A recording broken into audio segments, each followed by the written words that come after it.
Have you ever had a goal or a dream so big that it scared you? I know I have. Have you ever been so afraid of failing that you talked yourself out of achieving a goal?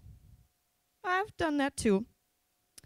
Franklin Roosevelt said the only thing we have to fear is fear itself. And from what I've experienced along the path to achieving my biggest dreams, I'd have to agree with him.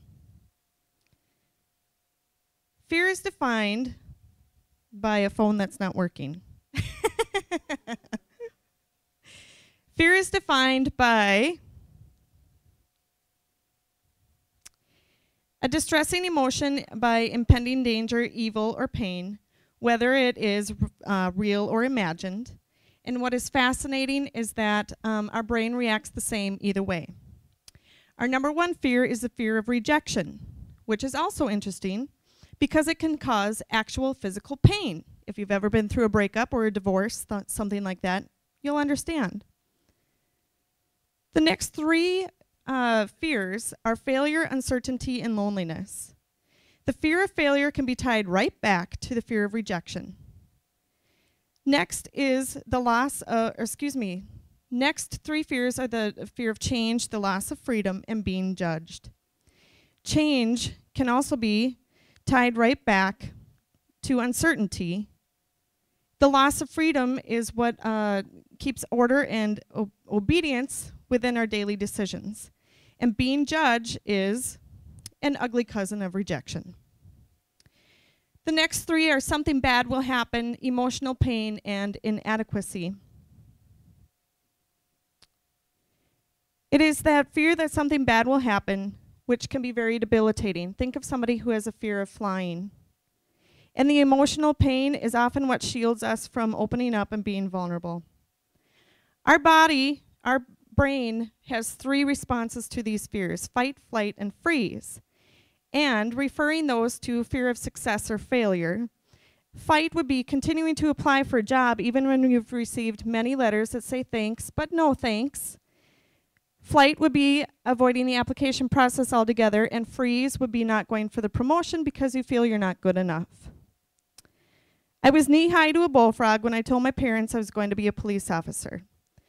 Although there were times when the fear of failure slowed me down, I continued. I grew up in a house where there were no hunters, no recreational shooters, and no firearms.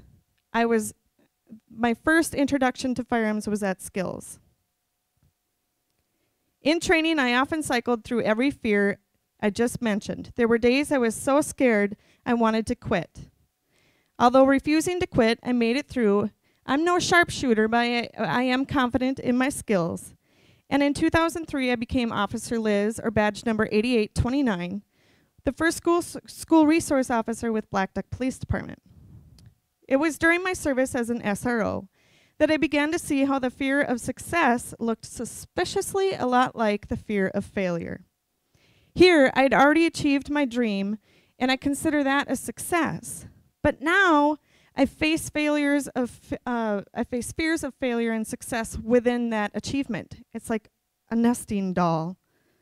Uncertainty comes with every call. What am I running lights and sirens to? The fear that something bad will happen. My backup is 25 miles away, at best. And the fear of emotional pain. Having to tell administration and students that our high school principal had died in a plane crash. Much of the job required me to face my fears all day, every day. This is part of the reason for emotional fatigue. We think we can fight this fatigue by reaching for perfectionism.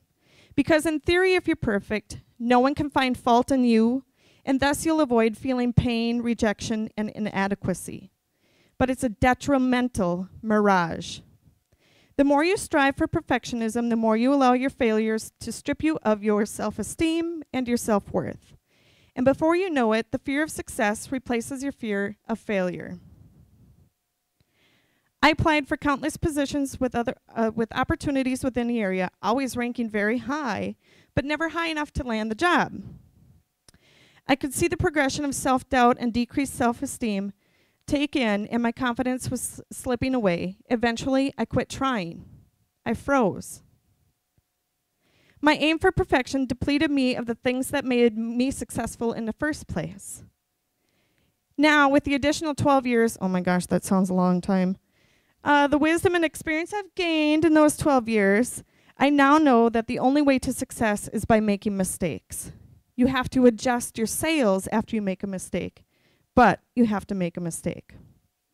So in 2010, I faced another change. Knowing my entire life that law enforcement was in my blood, I gave up my career to stay home with my kids.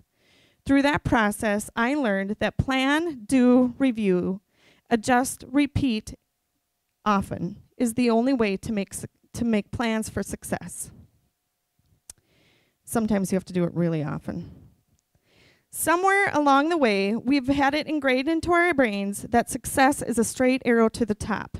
Do not believe the lie. Follow your to-do list, the plan, do, review, and your success will look a lot like the one on the right. You will have stints of fight, flight, and freeze along the way. It also has a lot to do with your mindset. By celebrating every accomplishment along the way and checking things off your plan, do, and review list, you will be keeping perfectionism at bay, and by doing so, your mind on the positive side.